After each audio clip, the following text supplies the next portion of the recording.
Meeting arrange చేసినటువంటి మన దొరరాజు గారు, తర్వాత వరప్రసాద్ గారికి ప్రత్యేక ధన్యవాదాలు.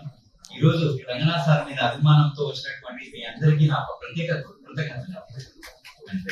నా పేరు డాక్టర్ శ్రీనివాస్ అండి, నేను కన్సల్టెంట్ పీడియాట్రిషియన్. నేను ఇక్కడే హైదరాబాద్ ప్రాక్టీస్ చేస్తాను.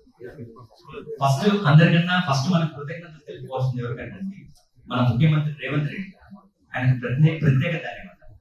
ఒక ప్రకృతి తల్లి హైదరాబాద్ సిటీ అంతా వర్షాలలో తర్వాత ఈ వరదల్లో ఉప్పొంగిపోతుంటే నన్ను నేను కాపాడుకోవాలి ఎలా అని ఆలోచించి రేవంత్ రెడ్డి గారి మనసులోకి ప్రవేశించి ఆయన ద్వారా ఈ ప్రకృతిని, హైదరాబాద్ లో ఉన్న ప్రకృతిని కాపాడుకోవాలి, దీనికి ఒక మంచి సంస్థను స్టార్ట్ చేయాలి. ఆ సంస్థ పేరే హైడ్రా పెట్టుకున్నారు. దానికి ఒక మంచి ఎఫిషియెంట్ ఆఫీసర్ కావాలి అని వెతుక్కొని ఆ ప్రకృతి తల్లి ఎదుర్కొన్నటువంటి వాళ్ళే రేవంత్ రెడ్డి గారు, తర్వాత హైడ్రా కమిషనర్ గా రంగనాథ్. తర్వాత వీళ్ళ ఆధ్వర్యంలో హైదరాబాద్ లో జరిగేది మామూలు యజ్ఞం కాదండి, జల యజ్ఞం. ఒక జల యజ్ఞం స్టార్ట్ చేశారు. జల అంటే ఏ విధంగా స్టార్ట్ చేశారంటే అడుగంటిపోయిన వాటర్ లెవెల్స్ హైదరాబాద్ లో, అసలు వాటర్ లెవెల్స్ అనేవి అసలు అందుబాటులో లేవు. ఈ రోజు ట్యాంకర్ బుక్ చేస్తే 4 days వస్తుంది. ఏ బోరు 2000 feet వెళ్ళినా సరే నీళ్లు లేవు. ఎందుకు లేవంటే చెరువులలో నీళ్లు లేవు, చెరువులన్నీ కబ్జాలు అయినాయి. చెరువులలో నీళ్లు ఉంటేనే ground water levels. Already Hyderabad సిటీలో ఒక డాక్టర్ గా నేను చూస్తున్నాను, వాటర్ ఈస్ ఫస్ట్ ఏంటంటే ఎయిర్ ఈస్ పొల్యూటెడ్ అయిపోయింది మొత్తం. Because of air pollution, vehicles pollution వల్ల ఉంది. నా దగ్గరకు వచ్చే చిన్న పిల్లల్లో శ్వాస సంబంధించిన వ్యాధుల వాళ్ళు, పుట్టిన పిల్లల్లో 60% పిల్లలందరికీ ఆస్తమా ప్రాబ్లం వస్తుంది, only because of polluted air. తర్వాత నీరుంది, నీరును కాపాడుకునే శక్తి మనకు ఉంది. అదేంటి? గ్రౌండ్ వాటర్ లెవెల్ పెంచాలి. గ్రౌండ్ వాటర్ లెవెల్స్ పెంచాలి అంటే ఒక జల యజ్ఞం చేయాలి. ఆ జల యజ్ఞం అంటే చెరువులు, నాళాలన్నీ కాపాడుకొని వర్షపు నీటిని ఒడిసి పట్టుకొని, ఇప్పుడు ఏదైతే మన జిహెచ్ఎంసీ వాళ్ళందరూ చెప్తున్నారు, ఇప్పుడు గుంతలు స్టార్ట్ చేయండి, బోర్స్ పని చేయకపోతే ఇప్పుడు గుంతలు స్టార్ట్ చేయండి. ఎప్పుడైతే ఈ చెరువులలో సఫిషియెంట్ గా వర్షపు నీరు వచ్చినప్పుడు ఆయన కలెక్ట్ చేసుకుంటాము అండి, అప్పుడు ఎటువంటి ఇంకుడు గుంతలు కూడా అవసరం లేదు, సఫిషియెంట్ గా అందరికి నీళ్ళు అవుతాయి. మన ముందు తరాలకి మనకి మన ఇప్పుడు చాలా మంది ఫీల్ అవుతారు, మా ఇల్లు కొట్టేశారు, అవి చేశారు, చెరువుల దగ్గరికి అని. అవి కాదండి, ఇవన్నీ చాలా తాత్కాలికమైన విషయాలు. మన గౌరవ ముఖ్యమంత్రి గారు, గౌరవ హైడ్రా కమిషనర్ గారు వాళ్ళు ఆలోచించి భవిష్యత్ తరాలకు మనం ఏమి ఇవ్వగలము హైదరాబాద్ నివాసులకు అనేది స్వచ్ఛమైన పర్యావరణం, అంటే స్వచ్ఛమైన గాలి. అది ఒక మొక్కల వల్లనే స్వచ్ఛమైన గాలి ఇవ్వగలము.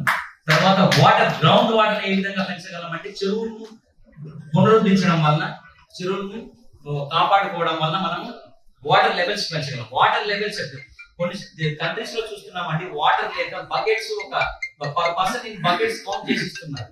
ఒక్క రోజు వాటర్ లేకపోతే మన హైదరాబాద్ లో పరిస్థితి ఏంటో మనం ఆలోచించుకోవాలి. ఆ జల యజ్ఞమే స్టార్ట్ చేశారనమాట. ఇటువంటి హానెస్ట్ ఆఫీసర్ అనమాట. రంగనాథ్ సార్ ఆధ్వర్యంలో 3500 ఎకరాలు ఏదైతే కబ్జా అయినాయో అవన్నీ రికవరీ చేస్తారు. 1,50,000 కోట్ల రూపాయలు, 1,50,00,000 కోట్ల మనీని రికవరీ చేశారు. ఇటువంటి మామూలు ఆఫీసర్. ఇంకొకటి కూడా నేను చెప్తున్నానండి, అసలు మనకు చాలా మంది ఆఫీసర్స్ ఉన్నారు, చూస్తున్నాము. ఒక గ్రౌండ్ లెవెల్లో వచ్చి పనిచేసే ఆఫీసర్, ఒక ఐపీఎస్ ఆఫీసర్ ఎక్కడైనా చూసామండి మనం? ఒక్కటి చెప్పండి.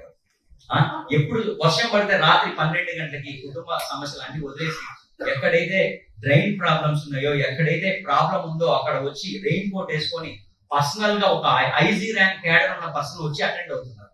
ఒక సామాన్య పౌరుడిగా వచ్చి అటెండ్ అవుతున్నారు. అటువంటి ఆఫీసర్స్ హ్యాట్సప్ పెట్టి ఆయన అందరికీ నిలబడి మనము మన హైదరాబాద్ ను కాపాడుకోవాలంటే ఇటువంటి హానెస్టీ ఆఫీసర్స్ కావాలి. ఫస్ట్ మన పర్యావరణం కాపాడుకోవడానికి మనకు కావాల్సింది మన భూమి తల్లి, మన వాటర్, మన స్వచ్ఛమైన గాలి. ఇవి అవసరం. ఈ బిల్డింగ్లు, ఈ కబ్జాలు ఇవన్నీ పక్కన పెట్టినా ఫస్ట్ మనం కాపాడుకోవాల్సింది స్వచ్ఛమైన గాలి, నీరు అన్నమాట. నీరు, ఇవి రెండు. ఈ విధంగా ఒక జల యజ్ఞం స్టార్ట్ చేసినటువంటి మన ముఖ్యమంత్రి వర్యులు రేవంత్ రెడ్డి గారికి, దాన్ని హానెస్ట్ ఆఫీసర్ గా ఎంచుకోవడం మన రంగనాథ్ గారు. ఆయన మీకు తెలియదు, అందరికీ తెలుసు, ఏ పొజిషన్ లో ఉన్నా, ఏ పోస్ట్ అప్పచెప్పినా, ఏ గవర్నమెంట్ అప్పచెప్పినా ఆయన 200% న్యాయం చేసి కష్టపడే మనస్తత్వం. అటువంటి నాయకుడిని, అటువంటి నాయకుడు, అటువంటి మంచి ఆఫీసర్ ను వండుకొని హైదరాబాద్ ను భావి తరాలకు మంచి ఈ గ్రౌండ్ లెవెల్స్ పెంచడానికి, తర్వాత ప్రకృతిని కాపాడడానికి ఆ పొజిషన్ లో ఉంచినందుకు ప్రత్యేక ధన్యవాదాలు రేవంత్ రెడ్డి గారిని కోరుకుంటూ, ఇప్పుడే మన సీఎం గారు న్యూస్ వస్తున్నాయి, సార్ మేము సుప్రీంకోర్టు వరకు ఎక్కడికైనా సరే వెళ్ళి మేము కాపాడుకుంటామని చెప్తున్నారు. ఎట్టి పరిస్థితుల్లో సార్ ఉండాలి, హైదరాబాద్ రక్షించాలి, హైదరాబాద్ పర్యావరణాన్ని కాపాడాలి, భావి తరాలకు రంగనాథ్ గారంటే గుర్తుండాలని కోరుకుంటున్నాం. మీ అందరి తరఫున ఈ అవకాశం ఇచ్చిన వారికి వీళ్ళందరికీ ప్రత్యేక ధన్యవాదాలు. తెలంగాణ ప్రభుత్వానికి, రేవంత్ రెడ్డి సార్కి ప్రత్యేక ధన్యవాదాలు. చాలా